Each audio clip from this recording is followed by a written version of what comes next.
If you've ever tried replacing the screen on a screen door, you know that the most difficult part by far is getting the new screen to fit nice and tight without any wrinkles. Well, here's a trick that'll solve that problem.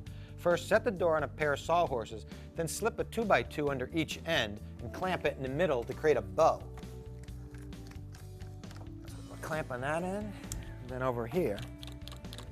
Now with the door clamped in place, we're ready to put in the new screen.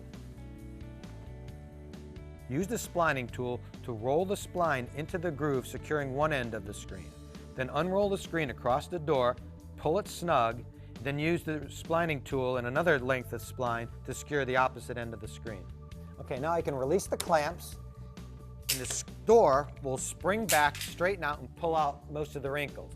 Now these final few wrinkles will get removed when you pull out, straighten out the screen, and put in the long spline along the sides of the door. Now once that's done, all you need to do is come back with your utility knife and very carefully trim away the excess screen.